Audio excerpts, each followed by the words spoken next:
Satu, menolak permohonan pra-peradilan pemohon. Dua, Pra-peradilan Nadiem Makarim ditolak, status tersangka kasus korupsi laptop sah. Hakim Tunggal Pengadilan Negeri, PN, Jakarta Selatan, I. Ketut Darpawan, menolak pra-peradilan ex-Menteri Pendidikan, Kebudayaan, Riset, dan Teknologi, Mendikbudristek, Nadiem Anwar Makarim. Nadiem mengajukan pra-peradilan setelah ditetapkan tersangka oleh Kejaksaan Agung, Kejagung, dalam kasus dugaan korupsi pengadaan laptop Chromebook dalam program digitalisasi pendidikan di Kemendikbudristek tahun 2019 hingga 2022. Mengadili, menolak pra-peradilan pemohon, kata Darpawan dalam sidang di PN Jakarta Selatan, Senin, 13 Oktober 2025. Hakim menyatakan telah memeriksa permohonan Nadiem ataupun jawaban Kejagung dalam perkara nomor 119 PID, Pra 2025 PN Jakarta Sel tersebut. Pendapat ahli hukum dari Universitas Muhammadiyah Jakarta, UMJ, Hairul Huda, yang dihadirkan kubu Nadiem dan ahli hukum Universitas Al-Azhar Indonesia, UAI, Suparji Ahmad, yang dihadirkan Kejagung juga sudah dipertimbangkan dalam putusan tersebut.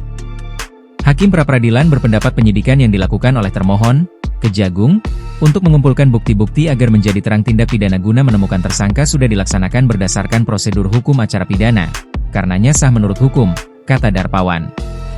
Berdasarkan pertimbangan yang dibacakan, Hakim berpendapat bahwa Kejagung telah memiliki 4 alat bukti yang sah untuk menetapkan Nadiem sebagai tersangka sebagaimana yang diatur dalam pasal 184 KUHP. Maka, tindakan termohon menetapkan pemohon sebagai tersangka sah menurut hukum, kata Hakim. Tim kuasa hukum menilai, penetapan tersangka terhadap Nadiem cacat formal karena dilakukan tanpa pemeriksaan terlebih dahulu sebagai calon tersangka.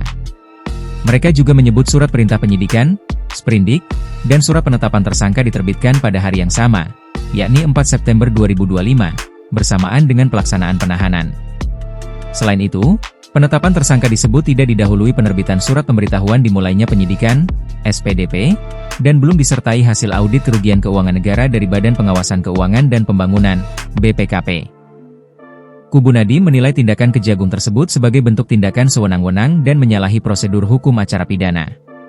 Dalam permohonannya, tim kuasa hukum juga menegaskan bahwa Nadiem tidak menikmati keuntungan pribadi dalam proyek digitalisasi pendidikan tersebut.